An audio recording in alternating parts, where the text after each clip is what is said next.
बिहार में चुनाव आयोग की सच्चाई सामने लाने वालों को अब निशाना बनाया जा रहा है। जो पत्रकार जमीन पर जाकर ये दिखा रहे हैं कि मतदाता सूची में गड़बड़ी कैसे की जा रही है, एसआईआर फॉर्म कैसे मनमर्जी से भरे जा रहे हैं और अधिकारियों की मिलीभगत से कैसे लोकतंत्र को कमजोर किया जा रहा है, उन्हीं पत्रकारों पर अब एफआईआर की जा रही है। हैरानी की बात यह है कि सिर्फ पत्रकार ही नहीं बल्कि बीएलओ यानी बूथ लेवल ऑफिसर जो सबसे निचले स्तर पर जाकर सच्चाई बता रहे हैं, उन्हें भी सजा दी जा रही है।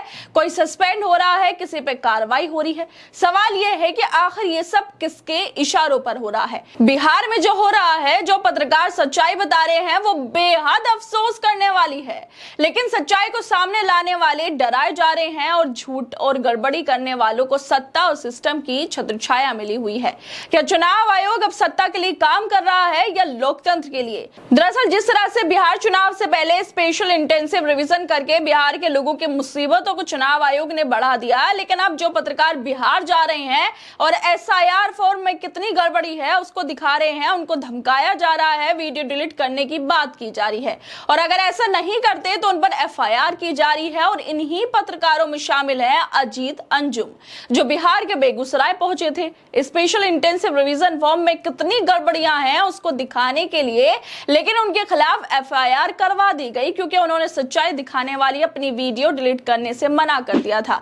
अजीत अंजुम के खिलाफ जो एफआईआर की गई उसे उन्होंने सोशल मीडिया पर भी शेयर किया है और उसके साथ उन्होंने लिखा है कि बेगूसराय के एक मुस्लिम बीएलओ को मेरे खिलाफ मोहरा बनाया गया।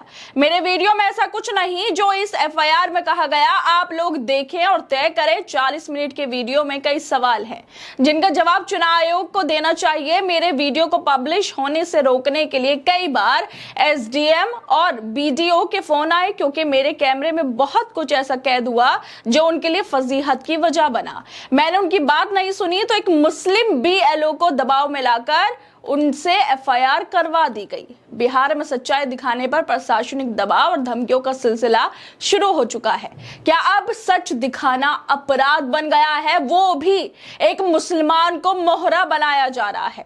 क्या लोकतंत्र की आंख और आवाज पत्रकारिता अब बिहार में अपराध की श्रेणी में आ चुकी है? अब सिस्टम की गड़बड़ियां उजागर करना, सरकारी अफसरों को असज करना सीधे सीधे एक सजा योग्य अपराध बन चुका है। और ये सब तब हो रहा है जब देश बिहार चुनाव की ओर बढ़ रहा है और चुनाव आयोग पर निष्पक्षता के सबसे बड़े सवाल खड़े हो रहे हैं।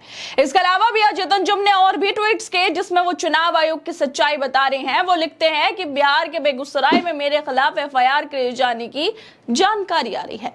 एफआईआर की कॉपी मुझे नहीं मिली, मैं इंतजार कर रहा हूं। 2 दिन पहले मैंने बलिया प्रखंड में एसआईआर के लिए भरे जा रहे फॉर्म में अनियमितताओं की रिपोर्टिंग की थी। मुझे स्थानीय बीडीओ और एसडीओ की तरफ से कॉल करके वीडियो डिलीट करने को कहा जा रहा है। मैंने उनकी बात नहीं सुनी। नतीजा हमारे सामने है। बिहार में चुनाव आयोग के तौर तरीकों पर 100 सवाल हैं। उन सवालों का जवाब देने के बजाय अब पत्रकारों को डराने की कवायद शुरू हो चुकी है। इस वीडियो में मैंने अपना पक्ष रख दिया। डरूंगा नहीं, जो सच है वही दिखाऊंगा, जो खामियां हैं उन पर रिपोर्ट करूंगा। एफआईआर की अधिकृत सूचना का इंतजार कर रहा हूं। मैं कल रात किशनगंज से बेगूसराय आ गया हूं ताकि मेरी तलाश में प्रशासन को ज्यादा परेशानी ना हो। इसके अलावा भी उन्होंने और ट्वीट्स किए जिसमें वो लिखते हैं कि चुनाव आयोग अपनी कमियों को ठीक करने के बजाय अब सच दिखाने वालों के खिलाफ एफआईआर कर रहा है। लड़ेंगे सुप्रीम कोर्ट तक।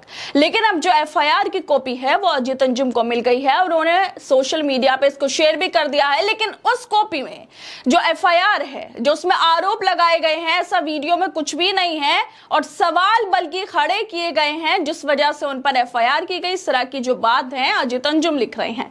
अजीत अंजुम तो झूठ के खिलाफ लड़ने की बात कर रहे हैं, लेकिन करोड़ों रुपए के बजट वाले न्यूज चैनल चुनाव आयोग की नाकामियों पर चुप है और जो काम कर रहे हैं उन्हें धमकाया जा रहा है। जिस वक्त बिहार में पत्रकारों पर सच्चाई दिखाने के लिए एफआईआर हो रही है, उसी वक्त गोदी मीडिया पूरी तरह से चुप्पी साधे बैठी है। ना कोई डिबेट, ना कोई ग्राउंड रिपोर्ट, ना ही कोई सवाल। ऐसा लग रहा है जैसे सत्ता की सेवा ही अब उनका एकमात्र काम बन चुका है।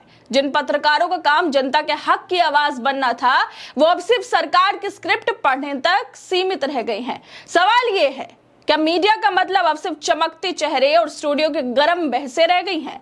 क्या गोदी मीडिया के कैमरे बिहार नहीं पहुंच सकते, या फिर उन्हें दिखाने के लिए सिर्फ वो खबरें चाहिए जो सरकार को खुश करे? जब जमीनी पत्रकार जान जोखिम में डालकर गड़बड़ियों को उजागर कर रहे हैं, तो क्या बाकी मीडिया का यह फर्ज नहीं बनता कि वो उनके साथ खड़े हों? लेकिन अफसोस, आज का मुख्यधारा मीडिया जैसे सत्ता की हाँ में हाँ मिलाने को पत्रकारिता मानता है। अगर पत्रकारिता वाकई लोकतंत्र का चौथा स्तंभ है, तो फिर ये चुप्पी क्यों है? क्या गोदी मीडिया का कैमरे आप सिर्फ वहीं जाएंगे जहां सत्ता इशारा करेगी? लगातार सोशल मीडिया पर SIR को लेकर, गड़बड़ियों को लेकर आवाज उठ रही है, लेकिन मुख्य धारा का मीडिया ये आवाज नहीं उठा पा रहा। जिस तरह से अजित अंजुम पर FIR भी हो गई है, उसको लेकर रवीश कुमार का भी ट्वीट अब सामने आ गया है। वो अजित अंजुम को सपोर्ट कर रहे हैं और साथ में लिखते हैं कि चुनाव आयोग का नाम FIR आयोग कर देना चाहिए। विपक्ष को गांव-गांव जाना चाहिए, वोटर से पूछना चाहिए कि क्यों उन्हें पावती रसीद मिली है, या फिर आयोग को अपने बोर्ड से हटवा देना चाहिए कि BLO 2 फॉर्म लेकर जा रहे हैं। ये निर्देश जिसने दिया है और जिसने लिखवाया है FIR, उसके खिलाफ होनी चाहिए। कायदे से आयोग को अजित अंजुम का शुक्रिया अदा करना चाहिए और FIR वापस लेनी चाहिए। जिन BLO को दंडित किया गया है, उनके खिलाफ भी मामलों को वापस लेना चाहिए। पता है सबसे अफसोस की बात क्या है? अफसोस की बात यह है कि सिर्फ पत्रकारों पर नहीं, बल्कि बिहार में जिन बूथ लेवल ऑफिसर्स ने गड़बड़ियों को जानकारी दी, गांव-गांव की हकीकत उजागर की, उनके खिलाफ भी अनुशासनात्मक कार्रवाई की जा रही है। इन BLO में ज्यादातर आंगनबाड़ी कार्यकर्ता, प्राथमिक जो शिक्षक हैं वो, और बेहद कम वेतन पर काम करने वाले कर्मचारी होते हैं। इनकी गलती सिर्फ इतनी है कि इन्होंने जमीन की जो हकीकत है बिहार में, वो सच्चाई बताने की हिम्मत की है, मगर सजा सिर्फ इन्हें मिल रही है। ऊपर बैठे अफसरों और नेताओं का बाल भी बांका नहीं हो रहा। क्या चुनाव आयोग अब ऐसा उपकरण बन गया जो सत्ता की सेवा में सच बोलने वालों को कुचलने का काम कर रहा है? अब सवाल उठना लाजमी है कि ये सब किसके इशारे पे हो रहा है? आखिर चुनाव आयोग बिहार में किस पार्टी के लिए मैदान साफ कर रहा है? एक पत्रकार अगर रिपोर्टिंग करता है तो उसका काम रोकना नहीं, बल्कि उसकी बातों की जांच करना जरूरी होता है। लेकिन यहाँ उल्टा हो रहा है। रिपोर्टिंग की सजा गिरफ्तारी और मुकदमे बन रहे हैं। जो चुनाव आयोग को निष्पक्षता और पारदर्शिता की मिसाल बनना चाहिए, वो अब डराने, धमकाने और दबाने वाली मशीनरी में तब्दील होता दिख रहा है। पत्रकारों पर FIR, BLO पर कार्रवाई और सवाल पूछने वालों को चुप कराने की कोशिश, क्या यही फ्री एंड फेयर इलेक्शन की तैयारी है? पत्रकारों पर और BLO पर जिस तरह से सच्चाई दिखाने के लिए कार्रवाई हो रही है, उसको लेकर पत्रकार राजीव रंजन भी ट्वीट कर रहे हैं।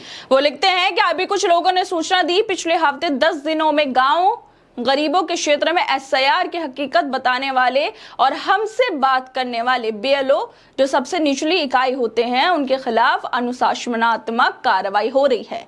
किसी बड़े अफसर का कुछ नहीं होगा। सरकारी चाबुक समाज के सबसे निचले हिस्से पर ही चलता है। 7,000 सैलरी वाले आंगनबाड़ी कार्यकर्ता, प्राइमरी टीचर ही ज्यादातर BLO हैं। राजीव रंजन के ट्वीट को रिट्वीट करते हुए पत्रकार प्रभाकर कुमार मिश्रा भी लिखते हैं कि हेलो इलेक्शन कमीशन, अगर ये सच है तो बुरा है। एक BDO ने इस्तीफा दे दिया, जनता देख रही है, सरकारें आती जाती रहती हैं, संवैधानिक संस्थाएं स्थायी होती हैं। इन बात का ख्याल रहे। बिहार में पत्रकारों पर, BLO पर कार्रवाई को लेकर पत्रकार तो सवाल उठा रहे हैं, सच्चाई को दिखा रहे हैं, लेकिन करोड़ों रुपए के बजट वाले न्यूज चैनल चुनाव आयोग की नाकामियों पर चुपचाप बैठे हैं। सबसे बड़ा सवाल यही है, अगर एक पत्रकार को सच दिखाने की इतनी बड़ी कीमत चुकानी पड़े, तो फिर आम नागरिक कैसे अपनी बात कहेगा? क्या लोकतंत्र अब सिर्फ एक दिखावा बनकर रह गया, जहां हर सवाल करने वालों पर कार्रवाई हो, या फिर कानून के शिकंजे में कसा जाए? लेकिन सच्चाई ये है कि सच जितना दबाया जाता है, उतना ही ताकत से सामने आता है। खैर दोस्तों, आप लोगों को क्या लगता है इस वीडियो को लेकर? हमें अपनी राय जरूर दें। बाकी तमाम खबरों को देखने के लिए जुड़े रहिए हमारे साथ।